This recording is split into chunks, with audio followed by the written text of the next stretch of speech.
Live from the Microsoft Theater here in downtown Los Angeles. Brought to you by Shawn Porter Promotions. Live. I'm gonna turn this away from you. I already know how this goes. Yeah, there we are. What's up, everybody? Welcome to the Porterweight Podcast. No, this is not the Blue Wire Studio. We at home now. Yeah. Back where we love to be. No place like home. Yeah, true. We got who I consider one to be one of the best guests to have thus far on the Porterweight Podcast. Today we have not just the creator of the Porterweight Podcast intro, but like just so much more. And of course, as always, like I always say, y'all will find out as we keep going with this. A couple things before I officially introduce you, but you can put your comments, put your questions. We'll answer those along the way. This is an official live show for us, and you know I dig the lives. Yeah. With that being said, I do want to just put it out there. If you comment or have a question about Spence and Crawford, that'll go overlooked. Even if you put money for it, it'll go overlooked. That's not what today is about. Today is Motivational Monday. So Unless you can twist that into a music thing, then I'll make sure it's addressed. Hey, all right, dig it. I dig that. If we twist it into a music thing, then we'll address it. I dig that. And then no nothing about me and my retirement coming back. Like you paying money to find out if I'm gonna come back. Don't even do it. Also, unless it's a music thing, and then if you twist it into a music situation, we will answer that. So I guess get creative. With that being said, right. One of the most creative people I know beyond my wife, Mr. Ace Boogie, Mr. Aaron Epps is in the building. Yes, peace and blessings, everyone. Peace and blessings. First of all, I swear I thought this was a basement, man.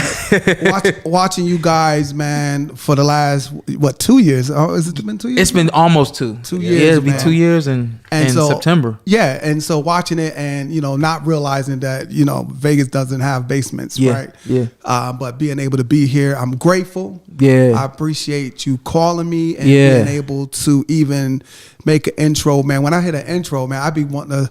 Yeah, you want to. I don't, and a lot of people ask me a lot, man. It's like, do you know the lyrics to that? And a lot of people don't know that the way I made that. Can I say how? Yeah, come on. That's why you're here. So what happened was I got this song from an album in 2008. This one is probably the only one you can find on iTunes. It was called "The Progress That Struggle Brings." That's the only one I got on YouTube. Yeah, because we had a problem with the little company we was with. But anyway.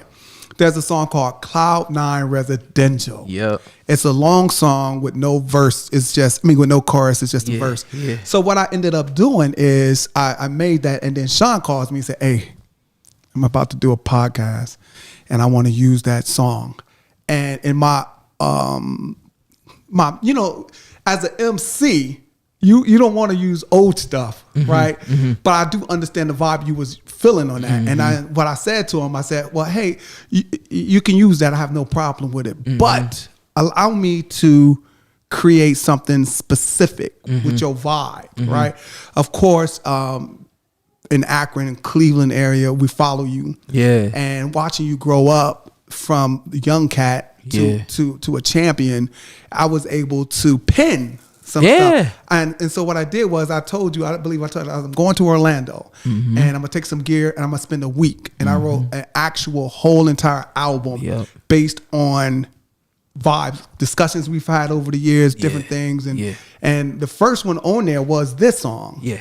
And I made it to be the one that you pick. I wanted you to pick all through. How many songs? You did 10. And you said to me in a week. And you said to me, wrote them, made the beats, and recorded them. The wife thought we was on a vacation. She was. We was. But I said, listen, I'm going to need a couple hours in the morning and in the evening. And so when we was on the beach, I wrote. But I made the beats in the morning, wrote in the afternoon, and recorded them at night while she was asleep. Yeah. Yep. And I remember you sent it to me, you said, yo, you could pick whatever you want. Right. I said, Ace, I just wanted one song. He said, yeah, I know. He said, but once I got going, it was like there was no turning around. Man, you got options. Hey, yeah. And so the vibe was, man, first of all, I haven't made a hip hop album since 2008, since the progress the struggle brings. And shout out to Doodlebug from Yeah. the Diggable Planets, because he was on that album with me, man. And so I haven't really wrote nothing. I've been doing more community building, making programs. You know, said the old wise man, what do you do when the music goes off? So over the years, I've been able to create programs, and you know, those were like the best raps or music I've ever written was programs, right? In terms of money. Yeah. So being able to be in that space, I know you asked for one, but it inspired me. So I just wrote it. And honestly, there's a couple of them that I wrote as if I was you. Like, I don't know if you caught it. There's one where I talk about as if I lost a fight. Can we promote that album, that compilation? Yeah. Like, is it on? Like, can people find that? Yeah, it's gonna end up being on MrAceMusic.com. Right now we have we're trying to clear a sample. Understood. Yeah, but we're giving it away free, which I don't understand why people. Is it the one? Yeah. Yeah, I know which one. But anyway, but we're gonna clear, but hopefully by that's tomorrow. Funny. The funny thing, so you got a rapper on that's the one you talking about, ain't it? The one, oh yeah, oh. Is that the one we're good. You talking about the one with Bus? Yeah. No, that one's good? He ain't the, Okay. Cause here's the thing, man, because we're not selling them. I've never sold. Right. But to be honest, I had it up online for a year under Shawn Porter Mixtape.com. Right. And I probably got rid of 1,000 of those, or almost 2,000 of those. And it was easy. I felt honored to be able to do that for you. Right. And so it was like, I'm not trying to get paid from it. I feel good. Right. And then, you know, you get, you know, let me say, if you're a young guy trying to get in contact with this is not for you.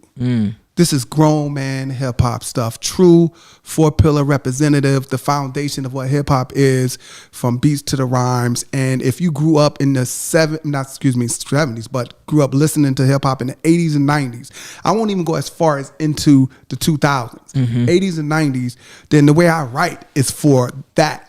Right. I write for that. So so when me and you hooked up, and well, me and your father hooked up first. Right. But then when he started bringing you around, and it was like I didn't change nothing. It was still old school. So then you fell in love with old school. And so when I hear the stuff you actually like, it trips me out, because you're damn right you like that. Let's rewind just a little. You have a question or anything? Because I want to rewind. All right. Yeah, I want to rewind. I've known you, Lord, I learned you some maybe 04. 04. Yeah, me and my brother. I got a twin brother too. Probably 04 maybe. You was a young guy, man. Yeah. You was a young guy. And shout out to my dad. He found out that you did the intro song. He said he didn't know that? Yeah, he had heard it a couple times. He said, "Is that Ace Boogie?" I said, "Yeah." I called him to do the intro. Right. He said, "Oh, that's cool. Right. And then sometime later, we doing shows and we saying, "Yeah, we're gonna get him here. We're gonna get him here." And he came over one day. He said, "Man, when you gonna get my dude on the show?" Right. I said, "I don't know. I said, time is everything. But I got to get him out here." My dad's in Atlanta right now, or wherever he's at. He's got some guys fighting soon. I think this weekend. No, next week. Is it next week? 14th. Yeah, so he's got some guys fighting. So he out of town. Okay. I said, yo, he would be out of town when I bring you in. Exactly. So I text him. I don't know if he responded. I text him the show. So hopefully he tunes in and sees you on the show. But we got videos. Me and my brother have videos of y'all young cats. And then I digress. I saw one on one of the hype reels for one of your fights. It was my brother interviewing you guys, man. And so, we've been connected for a minute. Digress. Yeah. I'm 15 when we met. And my dad would be going downtown Akron doing his promotion stuff for us. He was always promoting fights for us. You called later on, but what you saw, my dad had done that, been doing that for years. It was like he always did a winter show, and then he always did a summer show, and so on and so forth. And he would be going down to get with y'all and stuff like that. And he said, "Come on, we going downtown." I don't want to go downtown. Yeah, I told you this. He would take us to you and your brother, and he'd be talking business. It's on Seinfeld. You gotta go downtown. I'm looking like, come on, like how long till we leave here? Right. But something that my dad has always taught me is you always entertain whatever's going on in the room. You pay attention. You listen what you need. You keep what you don't need. You for the sake of words, you throw away. And I would just be there, listen to y'all do your thing. And your style, like who you are as a person, I dig that even to this day. And it kind of always resonated with me. So the long story short, one time we end up at the studio. When we end up at the studio, before the studio was like, that's Ace Boog and that's D, the twins. They gonna do this for us. They gonna do that for us. Whatever. My dad said, we going to the studio. I said, oh, we going to the studio. Right. And when we go to the studio, I'm looking around and everything that we do now, like I've always wanted to do this kind of stuff. Right. I didn't care if it was in front of the screen or behind the scenes, if it was radio or TV. I just wanted to do it. Right. And so when he said studio, I said, oh yeah, I'll go with you. We go, we hanging, and you doing your thing. I'm seeing all of the switches and stuff like that. Yeah. And you say, yo, I got something for you. I'm like, what's up? And you hand me Black Eyed Peas' first album. Oh man, what's the name of the album? Is it behind the front? I didn't want to say the album wrong. Yes, behind the front. You gave it to me. You gave me the hard copy. Shout out to Will I Am. Yeah, shout out to Will I Am. Yeah, that's where it started. He is the biggest Black Eyed Peas fan that I've ever met. I infected you with the germ. Oh, 100. Well, let me tell you, man. 100. Will I Am. First of all, Will I Am is a son of Q-Tip from A Tribe Called Quest. He would tell you that. And so with Talib Kweli and Mos Def, by the way, they just dropped a new album today on Luminary, the new Black Star album. Yeah. It's on Luminary. 25 years after. This is the same month, 25 years ago, they dropped their first album. Shameless plug. Shout out to Mos Def and Kweli. Yeah. All right, but sorry, but Kweli would tell you that Mos Def and Kweli is a brainchild or an offspring of Native Tongue. You familiar with Native Tongue, right? So all of that. And for me in Ohio, I felt that I was part of that. Right. And I remember back when, are you familiar with the Soul Quarians? All right, so you know them, but you didn't know that was a collective. Okay. Erykah Badu, Jill Scott, Mos Def, Kweli, Pharoah Monch, Jay Dilla, Slumville, the Roots, right? All of these people are part of a collective called the Soul Aquarium. Yeah, R.I.P. Jay Dilla. And I mean, I saw this picture, man. I'm telling you, this was back when I was really doing that Ace Boogie stuff. I saw that picture, man. I almost dropped a tear, man. Because I felt like I'm supposed to be in that picture, man. And so for me, being the anomaly, man, I got history. We can go all the way back to New York City. We can go to Atlanta, and what brought me back to Ohio. When I came back to Ohio, my whole style changed, right? Yeah. And it's almost like being in sports, right? Yeah. For example, if you we didn't want to play ball. We did not want to play ball, man. We did not want to box. We didn't want to hoop. I can't even dribble to this day. We literally made a valid effort to be the music that athletes have on their head in their earphones before they went out. That was our mission. While Bookdale was playing Cat McKinley and all that, we was at home. Yeah. I didn't go to one. I went to Bookdale. I didn't go to one Bookdale game. Graduated with Ricky Powers. Yeah. Did not go to one game. And it was respected because, it was like, while you guys were in the gym doing stuff like that, we were in the lab. Yeah. For real. There was no daydreaming. We were doing it. And so being able to be from Ohio and get some type of success. And I'm not just talking about local talent shows. I'm talking about touring. We were touring with people. And the great thing about touring back in those days, it was like, we knew how to give a show. Yeah. Yeah. And so you give a show and then, we don't know the price points on anything. So we figure we'll do the show for $500. We got a full DJ from New York City. It's me and my brother. And so we doing shows from, if I told you, this is before Ace Boogie. This is Ace and D stuff. Okay. We doing shows with everybody from Eric B and Rakim to people like DJ Quick. I didn't even like DJ Quick when he first came out. You know what I mean? Because I'm East Coast, son. East Coast. But DJ Quick, we did stuff with Chubb Rock. I can go on We did stuff with Karis. Well, no, I did the Karis One stuff, but we've done a lot of shows back in those days, and we would always get a tour because we were just charging $500. Yeah. And we knew how to interact with the crowd and make an impact. And I was making the beats. Yes. So it was straight hip hop. Let me go back a little bit, because what I want to do, as per Carson, he said, motivational Monday ain't really motivation. I mean, if you want to force it, go ahead. I'm gonna force the hell of it. Okay. And it's gonna be what it's gonna be. I just enjoy the conversation. 100. But I digress. Let me do what I do. Okay. So when did hip hop become your thing? 1979, How old were September you? 9. You were 9 years old. 1979, 9 years old, 9810 Parkview, Cleveland, Ohio. How and why? So here's what happened, man. So are you familiar with Kiss, the rock group? Yeah. All right. So you know the names of the people? Nah. You got Peter Criss, Gene Simmons. I Paul don't- that's Stanley, not- and then there's a fourth one named Ace Frehley. Okay. When I was 9, I wanted to be Ace Frehley. I kid you not. Yeah. We moved to Akron. I had no nickname. Mm-hmm. And my brother says, we're going to call you Ace. Yeah. And then- You were 9 when you felt when Yeah. So hip hop wanted to be a when thing. so And when then how old were you when you moved to Akron? about 12 or something. Okay, like yeah. that. So a lot but like what- me. Yeah, but what happened was being 9. So let me put you there, y'all. So being in Ohio, here's what happens. Let's take Usher's Yeah with Ludacris, right? And imagine this is Bangin' All's year. Mm-hmm. This would be the equivalent of Good Times. Yeah, Good Times. Doom, doom. Okay, got you. Okay, I got you. So imagine this just being a song. All year long you heard it. And then in September, you turn on the radio and then you hear the same song except somebody is speaking Sampled over it. it. No, Yeah. it's the whole record. It's somebody's doing 100% poetry. It Okay. sounded like poetry to me. The Last Poets, Nikki Giovanni, it sounded like poetry to me. And so all this time I wanted to be Kiss. Yeah. I'm dead serious, right?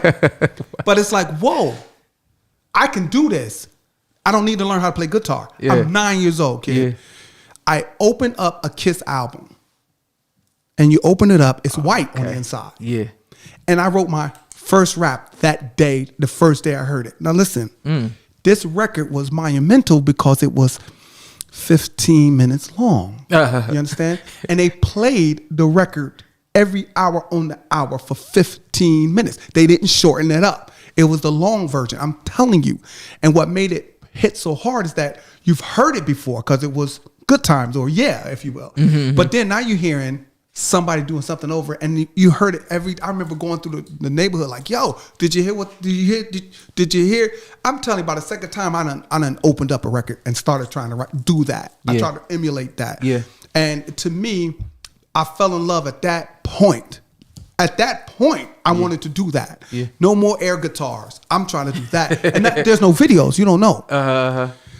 So you got to go to that was 1979. My birthday, October 11th. Now I'm 10. We're in Akron, Ohio, doing our thing.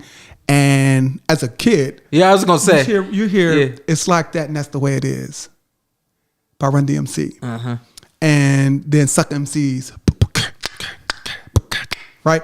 Yeah. And then it's like, oh. But then when the album came out, there was a song in it called Rock Box and had guitars. Dun, dun, dun, dun, dun, dun, dun. You probably don't remember this, but let me tell you how influential it was for me. It was influential to me because it had guitars in it. Right. Which, if you know me, I was already a guitar head. Yeah. You understand what I'm Yeah. saying? Yeah. And so with that being said, it's like, oh, you could rap and do the guitar stuff? Oh, that's over with. Yeah, yeah. I was done. Yeah. At that moment, 1982, 1983 when the album came out, I did not play. I quit Little League football. I quit. Nothing mattered. School but- didn't even matter. Yeah. I'm going to be Run DMC Yeah. at that point. And then when Walk This Way came out, your period. head must have blown off. Yes, because before that, you have to go. That's the Raising Hell album. So before that, the King of Rock album came out. So I was And then when Walk This Way came out, because I used to hear Aerosmith. Yeah. So I was like, this, oh my goodness, right? And the attitude and Run is to this day my absolute favorite MC. It wasn't until Run said Jay-Z was dope that I even paid attention to Jay-Z. Right? Now I'm not saying Run is the best MC. We can talk about that later. But that's you. But Run, I patterned myself. You know how boxers look at somebody, maybe you look at Sugar Ray Leonard, or maybe you try to, do something Buster Douglas did or something. I don't know. Yeah. But for me, it was Run. You find somebody, you emulate it. And that's all it did. From 79 to 82, I was in love with it. But then that was it. I'm 12. This is what I'm going to do the rest of my life. Point blank. And I think that's how I am in terms of who I am. Everybody knows that I'm extremely competitive. Yeah. I have my first trophy, like right out, the first trophy I ever won. And I never forget when I walked into Shaw High School, shout out to East Cleveland. When I walked into the school, I looked at the trophies and it was the biggest trophy. Right. I said, I want to win that one. Yeah. And I don't know how it happened that when I won my fight, my very first fight, they gave me, that was the trophy that they picked up randomly and put in the ring to present to me. And at that point, I think that I've always been hooked on winning. Yeah. I've always been hooked on competing. I've always been hooked on always being better than anybody around me in whatever it was that I was doing. A lot the same like you. It's just something that you get hooked to. These fighters, they get hooked to wanting to win. They get hooked to wanting to be, like you said, Run DMC was your guy. Period. And I would give you and raise you. I love the idea of being hooked and you want to compete, because where people have football trophies in their house, I have dozens of hip hop trophies in my house, right? Yeah. And I'm telling you, if a coach thought we were going to do something with football or something, they would say, no, not you two. They would kick us out the audition. You guys are somebody else. It was already written. People in the neighborhood, we couldn't sell dope, we couldn't drink, we couldn't smoke. We were protected by our community, man, because at the time it's like, you guys are different. We move different. And because we're from Cleveland, they just assume we're from New York because we had it. And I'm saying I want to be as humble as I can when I say it. We had it. There was no second guessing it, man. Where other people had to wait and practice. That's how it goes. I'm in the bedroom with my brother. We're cheating.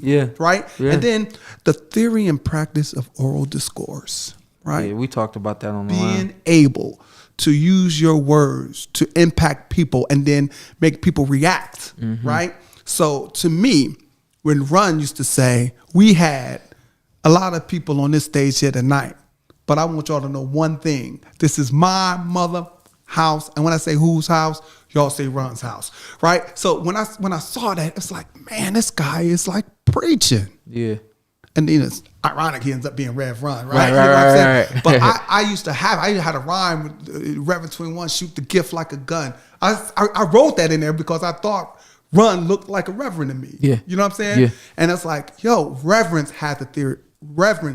have the theory and practice for oral discourse. They know how to speak it into existence and have people follow them, right? And just like that, teachers, most teachers have it, right? Right. Coaches have it, right? But then if you're looking at boxing specifically in the spirit of boxing, man, like the boxers with a mouthpiece, right? In interviews, but not even in interviews, the hype stuff, I don't know what that thing is, but some people have it, right? Yeah. And I ain't even talking about showmanship. It's Muhammad Ali saying he's pretty and being able to get somebody to jump at a press conference. Yeah. You know what I'm saying? Yeah. This is all what hip hop is. Yeah. It's being able to have a call and response and have people, rap music, because hip hop is a whole different element, right? But for me, being able to fall in love with all of this at 9. Yeah. Yo, I'm 51. I'll be 52 this year. And listen, I walk hip hop. I speak hip hop in my business. I've started several businesses, whether it's black male engagement, whether it's workforce development programs and entrepreneurship programs, right? I walk out, they're like, Ace Boog? Yeah, how you doing? How you doing? And I don't act like I'm not me. Like, you know me because of stuff I've done in the past, right? And so I'm not cutting my hair. I'm not gonna shave. You lucky if I even brush it. I'm Ace. I throw a tie on because I like ties in my older age. Yeah. I throw a watch on because I like watches now. You Yeah. know what I'm saying? Yeah. But I still got an Adidas closet. Yeah. You know what I'm saying? I don't have any Nikes, no Jordans. It's straight Run DMC. I have an Adidas closet, man. You know what I'm saying? Because you 100% hip hop. Period, man. And so I tell people all the time, man. We've been teaching the fundamental aspects of hip hop in business. We've been teaching it how teachers can use hip hop cognitively, to get in better contact and relations with students. Right. I've been doing that for years, man. Right. So says what you're gonna do when the music goes off, right? What are you gonna do? Well, you're gonna take the same pen that you've been writing with for years and create a new beat, create a new rhyme. And those are programs. And like, this is what we do now. Right. But every time you get an opportunity to write something on the hip hop side, you know, you wanted one song, but you done opened up a can of worms, and it makes sense. It's like, this older dude is finna do a project, and to do one song, that means it's over. Yeah. But to do 10 means that maybe my deepest thought when I did your project was there's a song on there, man, where it's literally about losing the fight and getting back up. Right. And it's after me seeing videos, and I'm like, man, I felt you to the point as a writer that I could convey that. Yeah. And my hope is that one day you will just have these on your headphones and be like, damn, he hit that. You know what I mean? In the spirit of Motivational Monday. Yes. You started this when you're 9. You're 51 now. Yes. At some capacity, you still do it. You just do it in a different way. Yeah. But if it's straight hip hop, I do hip hop music per se, because we hip hop in everything we do. We're hip hop in everything, but I do hip hop music kind of like per request. Now I do a beat, you never know I did it, but if you're hearing it somewhere, you know what I mean? We you know, and I still use analog stuff. I know computers in my crib. You talked about touring. Yes. Talk about who you've toured with. You've toured. Ace Boogie is different. Now we can really get into that. Listen, I remember. Because I only know you as Ace Boogie. Yeah, so I don't really know you as Ace and D, but I met you as Ace and D. But you met us as Ace and D, the community builder. But I don't want to confuse my audience. We are talking to Ace Boogie. Right. So let me tell you how we got connected as Ace Boogie. Yeah. You don't remember this, but your fault. This is when you was like, didn't really want to be there. Yeah. So I was doing, this is probably 2004. I'm gonna rip this up, by the way, because I'm not gonna get it. This is about like 2004, right? I got this club. I don't have a club, but they wanted me to do this poetry set. I've been doing poetry sets all over the city, and so Kenny says, "Yo, I want my boy to come and see this. I got big aspirations." He didn't say it like this, but the idea was I got big aspirations for him, and I want him to be able to see some of the better things other than just hood stuff. Yep. And what I thought was weird, I was thinking like he's trying to sell me on the idea of allowing you to come in because it was this young thing, right? But I need you to understand, we used to go to the little shows where y'all was doing fights and stuff, right? Yep. And I remember you was real young, and we still have this poster somewhere at the house, right? where it was like, I don't even know if you knew this or maybe it's our perception of it, but it was like some scouts, like from Adidas or something there, right? I don't know if you know this, or if not, everybody in the crowd thought these were scouts. Okay. So you probably just fighting, right? Yeah. And this was right when LeBron was popping, right? But then they was like, yo, there's another dude. Yeah. Listen, I need you to understand. They was, well, you know about it, you from stuff. There's another dude. LeBron is LeBron, but there's another. We hitting lightning with tools. We hitting twice with lightning, right? Right. And so we watching this fight, man. It was dope, and you knock some kid out or whatever, and then these guys gets up and walk out. They gets up and walk out like, we've seen enough. This is our guy, you know. And so when you see stuff like that, and you see it more than once, so your dad to come over and say, and so we need him to see this stuff. And so I'm thinking, okay, now this is fresh off of where hip hop was. will.i.am said, "Party is a drug, and hip hop is on it." That's will.i.am quote. "Party is a drug, and hip hop." And this was back when partying was it. P. Diddy, the silver suits and all that. They was out there jiggy with it. Yeah. And so it was like you take will.i.am and then Raucous Records with Mos Def, Quali, Common was trying to get up there, and all of this time. And so Def Poetry came out. Right. And so I was a poet because I used to live in Atlanta too, and it was like I just didn't want to be the old rap dude, so I started doing poetry. By the way, I felt like I was cheating because I was an MC, and I could remember stuff. But anyway, he brought you in, and this place was called the Elite Lounge. Oh yeah, I had a DJ from New York City there, the same one that used to do the Ace Boogie stuff. When we was he's my same DJ where we saw Lube and all of that, and we just did it. And he used to come in, used to sit up front. And anytime you came, we would tell everybody, this is LeBron of boxing. Yeah, like, this is why he's here. That. And then we would stop the beat. They would, like, most people had no clue. But till this day, I get people saying, "Man, you remember when you were showing us that was Shawn Porter?" Like, yeah. No, that's the same. That's the same dude. Yeah. Except you were very impressionable at the time. You know, you this at this point, you didn't look like you did not want to be there. Right. You felt like, because we was dressing up and stuff coming in there. It was awesome, man, to have you there and to be able to see you from there. And then from there, when I realized that, you know, I thought I purposely was trying to infiltrate you and have you with the stuff I like. I'm being honest. If you can't tell, that's like, you know what I'm saying? I was like me with my kids, like DuckTales. That's all you watch. You know what I mean? Yes. And so with that being able to around this time, Def Poetry was doing live. I was touring. I was doing stuff with Music Soul Child. I was doing stuff with the Jungle Brothers. I've done stuff. Man, we was with the Wu-Tang one of the first time they saw themselves on TV. I remember back when Craig Mack was the biggest thing on Bad Boy, and they came to Akron on a promotional. We waiting for Craig Mack to get off the bus, right? And then here come Biggie. At this point, where's Craig Mack? Right. Nobody's gonna admit this to you, but we're like, where's Craig Mack? Biggie came out and he's sitting there doing in store or doing autographs and stuff. I said, "Hey man, I'm gonna need you to sign my CD, and I need you to sign it." I'm just gonna sound so weird, and people gonna be like, "This dude didn't say this, right?" But I ended up saying, "Hey man, you got to write to the best MC on the planet." And this was back in like '94 or something. And he says, "Well, why would I do that if I think I'm the best MC on the planet?" And then I just gave him the business right there. I just gave him the business right in front of Harv Pierre. That was the A&R of Bad Boy. And I gave him the business. Blah, blah, blah, blah. And then he wrote 2 A's. The best MC on the planet. Somebody stole it when we got robbed in the A.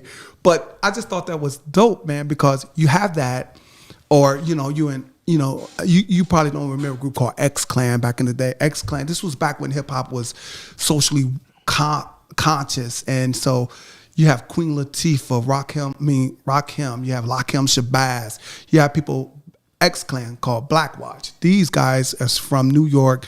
They were straight Pan-African, right? And one of the guys named Paradise, he used to be one of the biggest promoters in New York back in the day, Latin Quarter, Union Square, all of that stuff, right? And this dude come to Akron and do a show. Me and my brother opened up. He fell in love with us, took us to New York. That's the first time we ever been to New York. No, the first time we've been to New York with a group, with somebody's trying to solicit us. And it was so awesome, man, being able to be there. And we're in INS Studios. This is on Murray Street. I'm pretty sure it's not there now. It's Murray Street, Lower Manhattan. And INS Studios, man, is the same place where Chuck D said, "Bass, how low can you go?" Right? And they told me that. I'm like, where is the studio? Yeah, right. And so I went to sleep in that booth on purpose. I slept on the floor. And then I wake up and Keith Sweat is on the other side mixing the song. Yep, you know what I mean? So being able to to do that. We've met everybody when Buster was still with the leaders. Onyx, you remember Onyx? Yeah. I mean, there's a reason why this there. You know what I'm saying? Onyx, man, we was with them. That's what's up. We was there's I got a story about Little John before he blew up, and we was trying to get, well, he got a deal and got famous, but we was already with the company, and that's a whole story with that, and it's just a lot of stuff, man. Do me a favor. I want you to give me some spoken word. Okay. And then we're gonna answer a couple of questions or comments if they're in there. Nada. We got nada. questions so far. Give us some spoken word, and then I'm gonna take Okay. this somewhere else. Okay, this is cool. I told him. I said the last time we had an artist in here, I asked him to sing, and I didn't. that was I was like, I didn't recollect that he had been in the casinos and he wasn't ready to do it. I said, I just want to make sure. Like, if I ask you, can you do something? He said, yeah, I'll do whatever you want. So yeah. So this is called the Eclectic Revolutionary. All right. Eclectic, revolutionary, vocal tones erupting from my soul like 100 inmates escaping from prison. While every other MC stay high off ism, I spread love through wisdom. I'm not your everyday run-of-the-mill rap singer packing still. Instead of guns, I spit bullets off my tongue to show skill. I'm so ill that I got reserved parking spaces at every hospital throughout the city. My thoughts remain gritty like New York subway trains. I stay underground like roots and attract groups of people who live life under staircases, dwelling in holy places, masquerading as coffee shops. See, to me, it's bigger than hip hop, cause all I see is nappy roots and dreadlocks. I've been past the days of yes, y'all. I do this to satisfy my addiction. I gotta love Jones for b-boy stands, spray paint cans, and DJ mixing. I can't explain why I'm only happier when it rains, but still I stand tall and maintain like erect penises. I'm out there like Venuses. Get off my planet and don't take it for granted that I'm just another rapper trying to stick it to you. I can see through you, and your platinum FUBU is just a sorry excuse for a bulletproof vest. I confess that I got the power of 10 men every time I grab an ink pen and proceed to write these words through car stereos, TV videos, my voice is heard. I'm the tears of a culture crying, dying to get accepted by the masses. I'm the tears of a culture crying, dying to get accepted by the masses. I'm the tears of a culture crying, dying to get accepted by you and yours. You and yours, you and yours, you and, you know what I mean? Bars. Smooth right there. Yo. I always say adversity makes a champion. I don't know where that came from. Go ahead. That's what I always say, isn't it? No, it is, but he just like drops us that. You know what I always say? Adversity makes a champion. Go Oh, ahead, because tie I it wanted to together go. somehow. Yeah, well, to me that was amazing. Appreciate it, sir. You already know what you can do, and you know what you've done. For the sake of words, since you were 9 years old, you've had the love to do this. Period. To me, that's a poem, but that's Run. Yeah. To me, that's still Yeah. me seeing Run DMC. Yeah. Still it's the same way, man. And whether I'm doing a poem about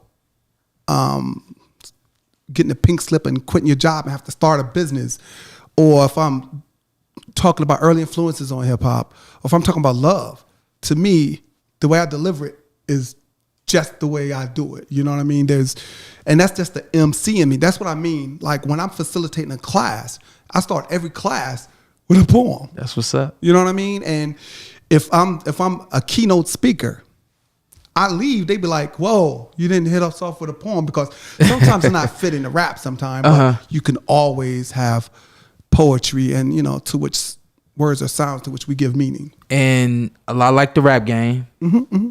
There's a boxer that the boxing world births a boxer every day.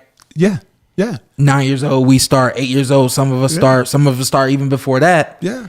And the adversity to get to where we go, we never know what's coming. Right. We never know when it's coming or how it's coming. Right. And in my personal opinion, the ones that fight through that, the ones that remain focused and remain themselves, are the ones that become champions. And I'll give you that, man. And so the connection with boxing for me and hip hop, there's a marriage, man. I don't know if 100. people are actually peeping this out. Right there. 100. So when you think about boxing, right? You think about discipline. And there's a discipline, man. I've seen videos of you out in the heat out here, which is bananas, but that's the stuff you do, you know. People think it's bananas that, you know, I almost missed my prom, you know, in the lab, you know. But I almost missed my prime going to Argentina. so just the idea of the discipline it takes, but the discipline it takes to perfect your craft. Yeah, like it's a craft, right? And there's gyms all over the place. I heard you talking earlier about what gym you go to, you know. It sounded to me like you said what studio you go to. Yeah. You know, oh, you don't got no gym, no studio, you in the basement. Or whatever. The same spots where you was younger working out in your basement. The same basement some guys is in there trying to create some stuff, right? The same thing where you in class can't wait till you get to the gym. These dudes can't wait to get to their little studio or whatever, right? It's a parallel, perfecting your craft. But then where you had your father, and your father don't get enough credit, man. We did not think your father was crazy. He was telling us I thought he was stuff. Crazy. Well, yeah, because you were the product. Because you were the product. Yeah, you're the product. Yeah, right.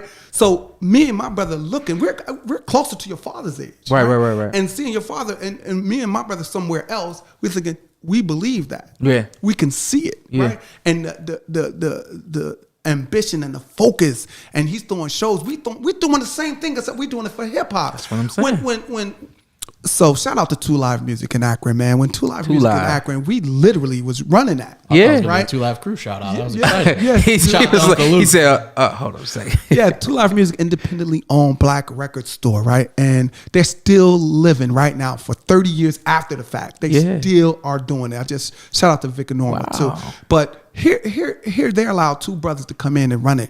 We are literally, and I say this in business too, we are the people we serve. We are the ones we serve, right? And so if we are doing hip hop music, the Porter way. So if we that was bananas. Well, because no, I'm talking about the voice thing. Yeah, but it's the same thing for boxing. Yeah, we sell to families that.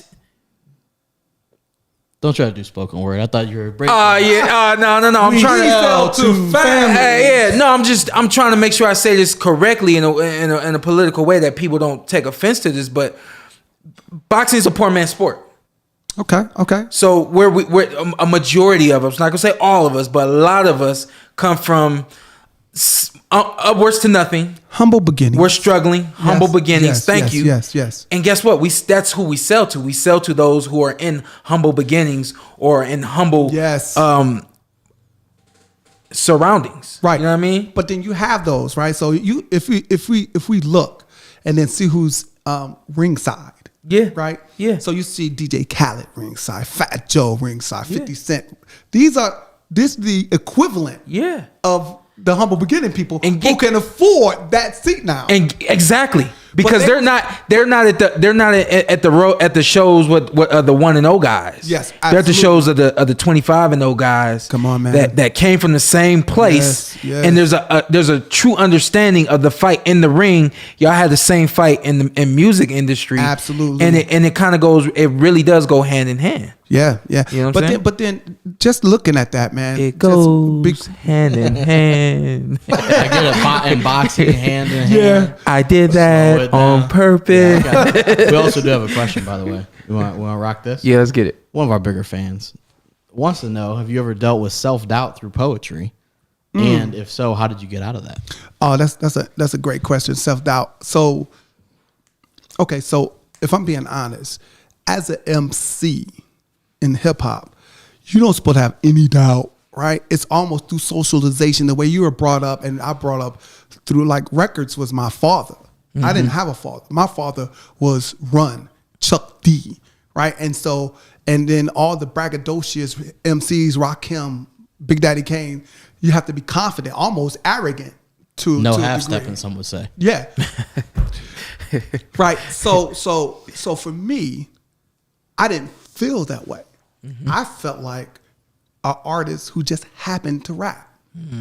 So I was in tune with my feminine side. I was in tune with my ups, my downs. I was in tune with everything. So I had a lot of self-doubt, man. I'm a fat dude, sleepy eye, from Ohio. Most of my people are from New York and so that, growing up in Cleveland, I mean, like literally, man, I don't even supposed to be here, let alone what I've done in business, man. I'm literally the quote unquote at-risk kid, right? I've witnessed 2 murders before I was 10, right? You're talking to a dude who literally would pour cereal out the cereal box, and then there's roaches in it, and then you're contemplating whether or not you're still going to eat it, right? So for me, having self-doubt, being the first one in my family going to college, the whole soap opera, there's always self-doubt. Are you going to be able to do that? Are you going to be able to, raise kids? My biggest doubt is for me was I thought, I grew up with sleepy eye, right? And it's called ptosis. It's when your muscles in your eyelids don't work properly, right? Forrest Whitaker got the same thing. So save your Forrest Whitaker. Yeah, I've seen that. I was like, hey, you got a little Forrest Whitaker. Stop it. So what happened is I thought like, damn, I'm gonna have a kid and he's gonna have that. So that was, that's a whole bunch of stuff. And, if I don't change some stuff about me, And how did you combat all them thoughts? Poetry, like what your man said, like, right? Writing through poetry. See, for me, if you take this pen, is my mom gave me this, gave me a pen, not this in particular, but there's so much stuff and so much gratification in journaling, right? And so I could write where you thinking I'm writing a rhyme, but I'm not. I'm just writing stuff that's hurting my feelings. And it's not cool to discuss your feelings being hurt or you being afraid or, you see somebody with a dad and you wish you had that. You want to go to the baseball game too. So these words actually help me. And one of the most important things, seeing it, and then you close it. I got journals checked, from years and years. You go back and look at something that you was upset about or going through it, and you can't believe that was something you were stuck on. Yeah.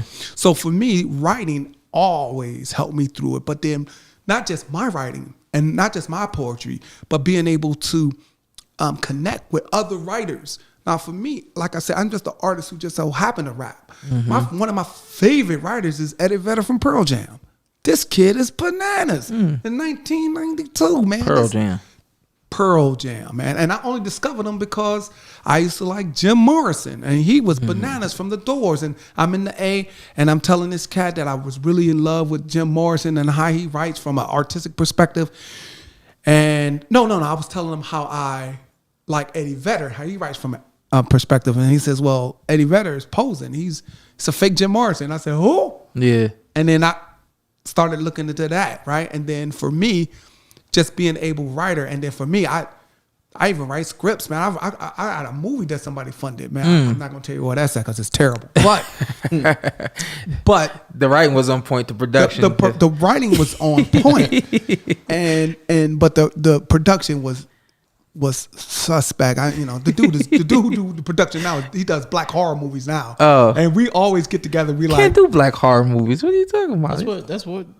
That's what Jordan Peele does. Jordan Peele. But he's been doing it. Yeah, but it's a little, it's a difference. He got this movie called Meet the Joneses. And when I say meet, I'm talking. Oh, he did Meet the Joneses. Yeah. I'm talking about meat. Wow. Yeah. Like meat. Oh, wait. MEAT? Yeah. Oh, no. Crazy kid. And it's a black dude from Akron, man. Yeah. He shot most of my videos back in the day. Okay. He did the hip hop chick. He did. But anyway. And let me ask you this. I hope I answered your question. We also have another fan question. Before yours? Yeah, let me go ahead. So they actually asked you, and I feel like it's a good question for all of us. Who's your favorite rapper of all time? Favorite rapper of all time. Go ahead, you start it. It's Run. It's gotta be Run. Yeah, you already said that a couple times. He's not the. I'm not saying. I gotta find mine. I'm not saying he's the best. Yeah. He's just favorite. Most influential. You don't mind Wale? Yeah. Lupe for me. Yeah. I figured. Yeah. But okay, so we might as well do it while we got the can of worms open. Go ahead. Do it. Oh wait, 5. We gotta do it. It's coming. So let's just do it, man. Let's do it. And then right now you're gonna hear a generation gap, right? And style. So I start. Go ahead. because even most people don't even agree with mine. But all right, so my no particular order, but Pharaoh Monch. The way this guy writes, he could be talking about from a perspective of a bullet. He's speaking as if he's a bullet. Yeah. And I've saw interviews where he said that he tried to flow as if he was John Coltrane playing a sax, just rolling on and stuff. And this dude is asthmatic, and you would never know. So Pharaoh Monch, Kweli, just in general, Kweli, and Most Def, but I'm not gonna put him in my top. Kweli, yeah, but Most is one of my favorite. Okay, so here we go. Jay-Z, Nas, right? Right. So now you're wondering who I'm gonna put next, right? Because it's an older school though, right? Yeah. Chris, KRS-One. By the way, he got 2 new albums out last year. That's crazy. That one of them you showed me the other day. The dance that one. I think so. Yeah, that's on the that new was one. That's on the new one. Oh, Yeah. the new one. But he got one called The Protest or something. This song called Black. Oh, it's dope. But anyway, that was my 5. Yeah, KRS-One actually might be my number 5. Yeah. Go ahead. Oh man. I always, every time I do this, afterwards I'm like, how did I forget that? Yeah. My number 1, Andre 3000. See? Can't be mad at that. Number 2, The God, Rakim. You can't be mad at that. Nas, Yep. MF Doom, and then probably KRS-One. MF doing. But then after that, you have like Jay-Z. Yeah. But yeah, that would probably be my 5 off top. All right, go ahead. After Lupe. My one is actually I go old school. Just gotta salute KRS. Chris. KRS is my one. Yes. I really don't do a 1 through 5. I don't really like You don't like ordering. You know what I mean? That's why I don't put no order on it. Jay-Z is in there. Tupac is in there. Tupac. Common and Lupe. Yes. I got stories about all of them except Tupac. But I mean personal stories and to bring it back to boxing, right?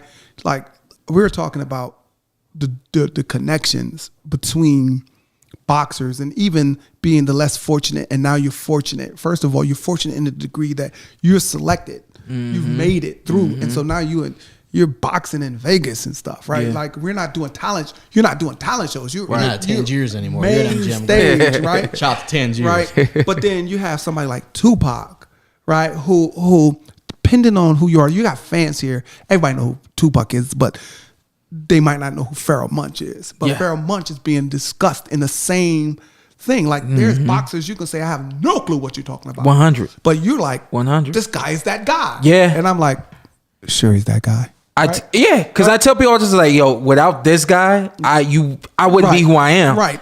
So with that being said, you have Tupac on in Vegas watching a Tyson fight. Watching the Tyson fight. Some kid named Sheldon, he was boxing or something. Bruce Sheldon. Right? And that night, leaving the fight is when he gets killed. Yeah. He wasn't at the picnic. Yeah. He wasn't at the ballet or the opera. He was at a fight. Right?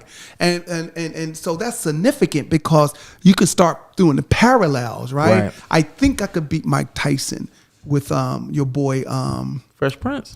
Mama said knock you out, right? We don't even have to go any further than I'm like Tyson. Yeah. Listen, there is literally there's Buster Douglas references. Yeah. You know what I'm saying? Respect to that. I smoke on the mic like smoking Joe Frazier. Come on, man. It's and it's because there's a true parallel. People think that the parallel is ballers, like basketballers and MCs. But I'm talking about the spirit of what hip hop is coming from nowhere and then having to literally shadow boxing when I heard you on the red D.O. I just don't. Come on, this is all stuff that's really happening.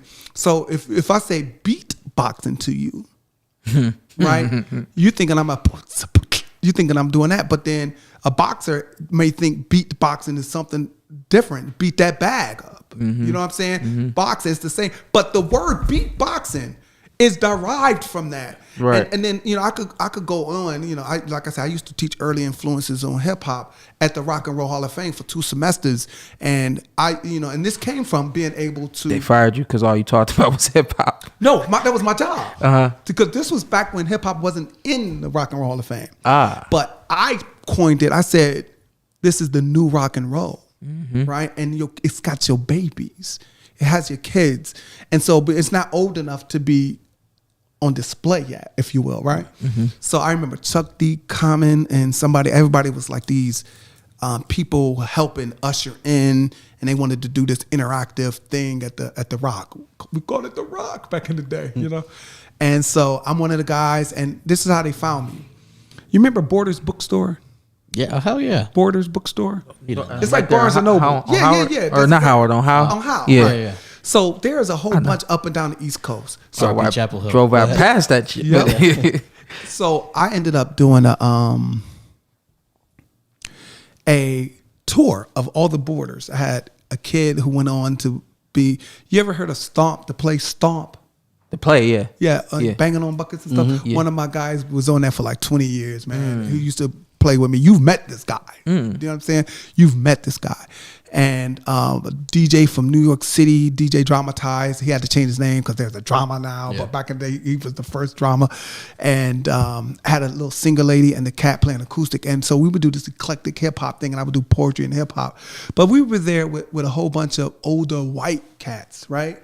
And so I figured maybe we should educate people on what some of this hip hop stuff is. Because imagine going drink coffee and read some books on a Friday, and then you see a collective of this jiggy group come in, you know? So what I started doing is explaining what the 4 pillars of hip hop is, where it derived from, the whole 9. And then there's this dude named Dr. Craig Woodson. Shout out to Craig Woodson. He's working for the Rock at the time, Rock and Roll Hall of Fame. And then he solicited me and asked me, would I mind doing that type of stuff there? And he got some different people.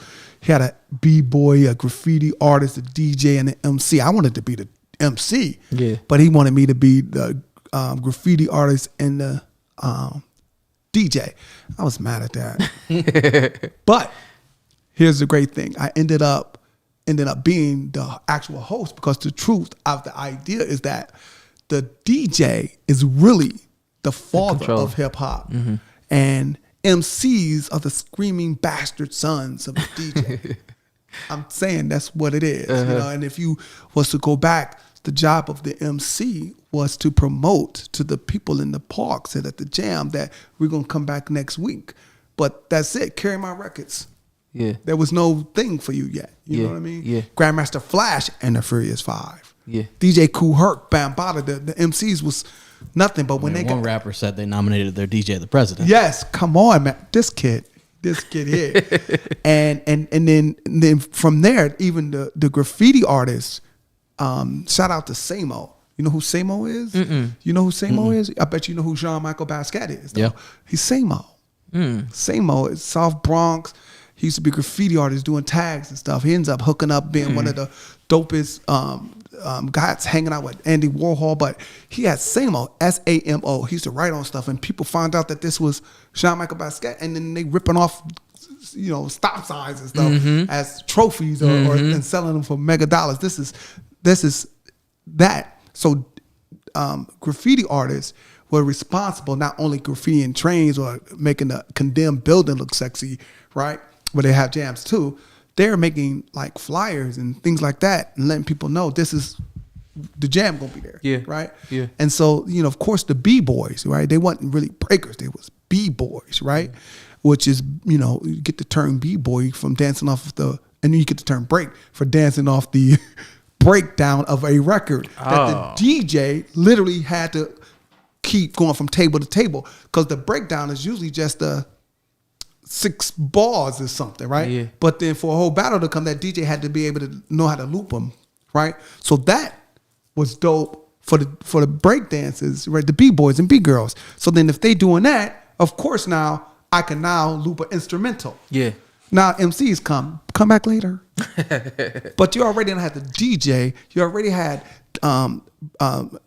came face to face with the graffiti artist, the graph cat, and then the b-boys, and then the MC was the last.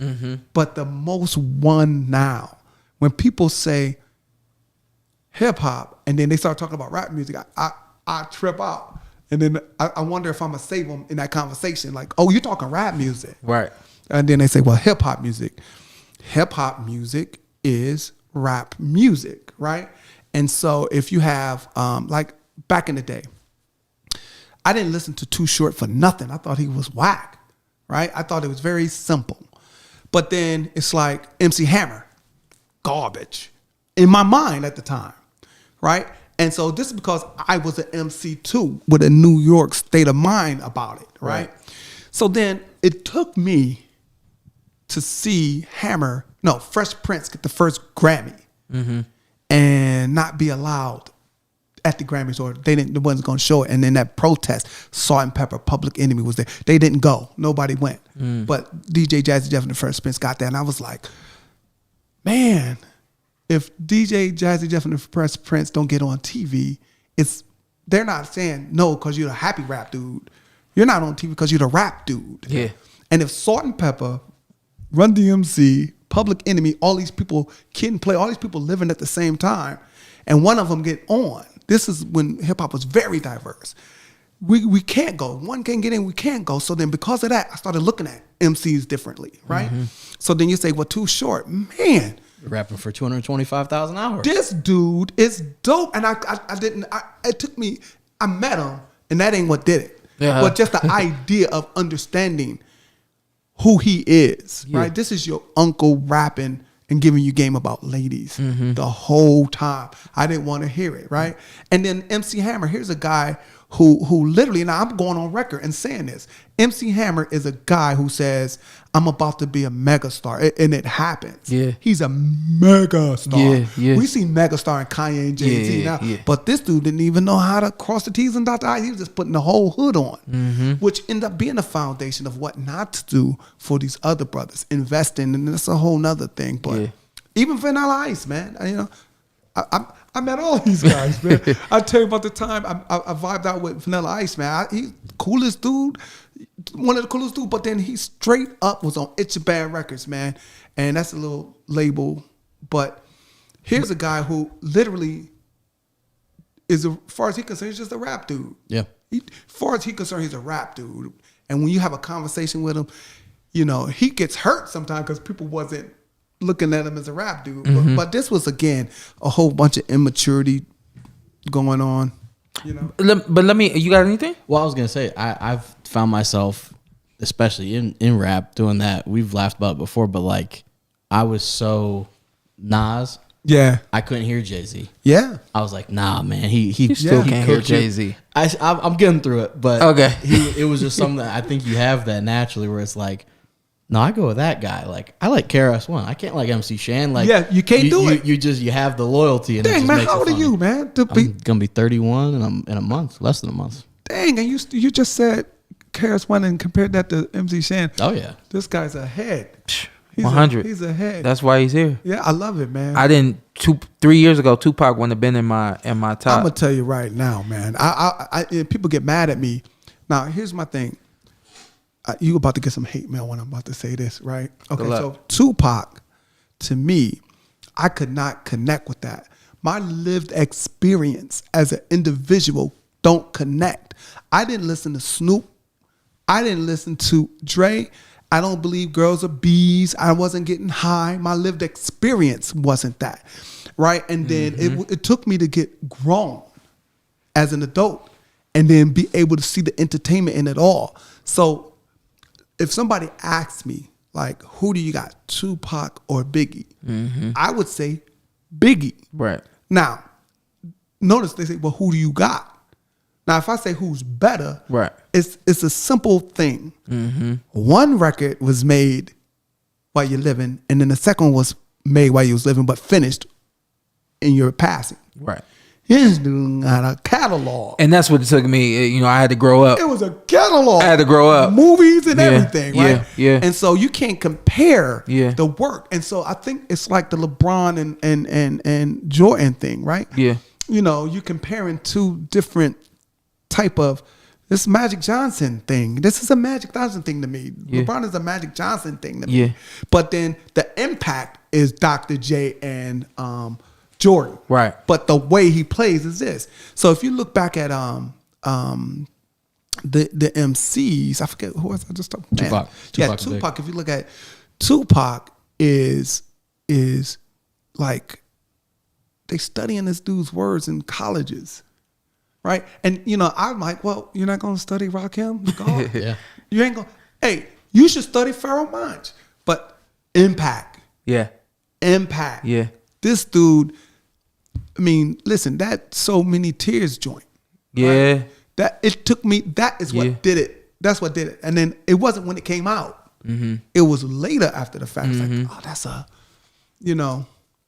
that's a thing, man. And of course, being able to, when you're talking hip hop music, being able to have a diverse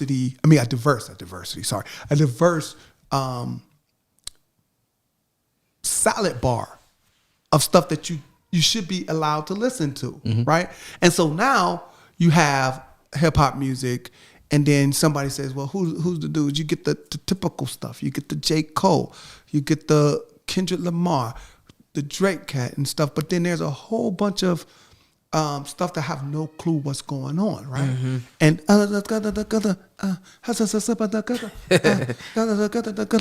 yeah, that, whatever that is. But you can't tell my son that ain't the bomb. Yeah. So then we become, if we're hating, our old uncles saying that Run DMC amp music, you need to listen to Cameo and Roger Troutman and stuff. Yeah. So I try to stay out of that. I think music is beautiful. I think if you have a young cat and all he's talking about is whatever he's talking about, it's like when I was young, I didn't listen to, like I said, Snoop, because he was talking, a whole bunch of gangster stuff or whatever. That ain't my style. I'm not gonna listen to it, right? I never thought Snoop was whack. I just didn't listen to it, right? So then now, if a little kid is talking about, girl bending over, all this stuff, right? It's not my cup of tea. I got daughters, man. You know what I'm saying? And then it kills me because my daughters listen to the stuff. You be like, where did I go wrong? You know what I mean? Where did I go wrong? But you More know, hip hop 101 with Ace. yeah. But you can look at hip hop music a lot, but then to be able to actually break stuff down, its origin, why is it there, and in the spirit of your show, the actual connection. And I know there's people like thinking, what we're talking hip hop, we ain't talking no boxing, but where's the motivation? Yeah. Where's the motivation? Well, the motivation, I think, at the end of the day, you being 51, still doing what you do, just doing it a different way. We'll close here, but kind of just going all the way back to it, showing where you started and where you end up. The boxing game, a lot the same. The guys that start and don't stop, they start and don't get discouraged or don't get distracted, and the list goes on from there. Those are the guys that get everything that they want out of what they start and what they want to do in life. To this point, last question for you. Would you say you've gotten what you expected to get, what you wanted to get out of the rap game? Absolutely, man. You get what you put in. And for me, if I walk into a building or a class or I'm doing a lecture and then somebody say Ace Boogie and then nobody else in the things like, why are they saying Ace Boogie? And that's exactly, I think most people, and I'll wrap it up here. I think when I was younger, I didn't want to be rich and famous, right? I just really wanted to be famous. I wanted to be run. Yeah. Right? I wanted people to say Ace House. You know what I'm saying? And so, this is the thing I tell people in business. If you action planning, action plan is create the goal, do it, and then when you finish another one, do it. When you finish another one, do it. But the problem is people are so busy finishing that first goal that they don't celebrate that first goal. Yeah. They go right to that second one. So what I tell people is I missed it. I had to go back years to say, dang, I really was doing it. I was doing a show at Ball State University. Now, it was years after the fact. We went to Ball State. They had me on the side of a building like LeBron James, right? And I remember going in. We had all this food. I didn't know if it was for me or not. I was like, don't eat that. You know what I mean? And the tour bus, everything was beautiful. And So I ended up having me do a whole bunch of tours of universities, and we were eating. I bought my first house doing hip hop stuff, right? And so I was like, oh, we got to keep doing that. But then it wasn't until I started doing what I'm doing now, teaching people how to action plan in their business and reach goals and stuff, that I realized, man, it's very important to celebrate the wins and celebrate your goals, because then it's going to pass you and you're going to be engulfed into something else. Take a moment, smell the flowers, and celebrate it. Celebrate it, and then you know where you are. I have one more. I have one more fan question and one more for myself to close it out. Okay. So the fan question is, how do you deal with writer's block, if you've ever experienced it? Oh. So for me, writer's block is it's a trip, because for me, I have a man cave, and in my man cave, I have a space where I just watch movies. Then I have a space where I just listen to music. Then I have a space where I have a electric football game. It's about big as this, right? I got a monster board. I do that. But then I have a studio that's separate from all of it, right? So when I get writer's block, I literally do one of them, right? And then I literally do it. And so when I do that, it's the weirdest thing. I get inspired, not to write, but to go into the lab. And when I go into the lab, you have to turn the machine on. You got to grab a pen and just play with it. Just play. Something always write itself out. But this is after you detox, right? And go into another room. Like, I don't have to go get a drink or go out of town. I can just go into another room. And it's my man cave is set up this way. When we had the house built, I built it where there's a wall where I couldn't see the lab, where I could just be in here like a regular dude, right? And my music room is the most inspiring place. My job, I have a record player there. Not this. I have a record player at my job.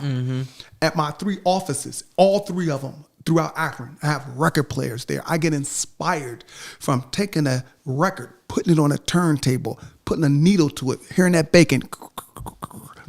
And then it transformed me back to like I was 15, 14. Yeah. And it inspires me to write. Yeah. That moment. You have to always do that. And then movies do the same too. Yeah. I can go to a movie and walk straight out of there. Not Netflix. Yeah. I need to be in the theater, the overpriced popcorn, all of that. And it inspired me. I get inspired not to just write raps, because I'm not just writing raps. I'm writing programs. I'm ghostwriting programs for organizations throughout the country. Poems, everything, keynotes. I get inspired, but when I'm not inspired, I tap out, go to my space. So my last question, it kind of goes back to the record. As you said, hip hop historian, you can give somebody one album to listen to. Yes. And you say, this is hip hop. Yeah. It takes a nation a million to hold us back, Public Enemy. Period. Period. Yeah. I'm not going to even justify that. Yeah. And with that being said, something to close us with? You got something? Yes. This is Ace Boogie. Motivational Monday. I give my last dime. If only. This is my first poem. Okay. This is my very, very, very first poem. I dig it. Let's go. And every time I meet new people, I try to show them a new poem, because it's not like that last one. Yeah. All right.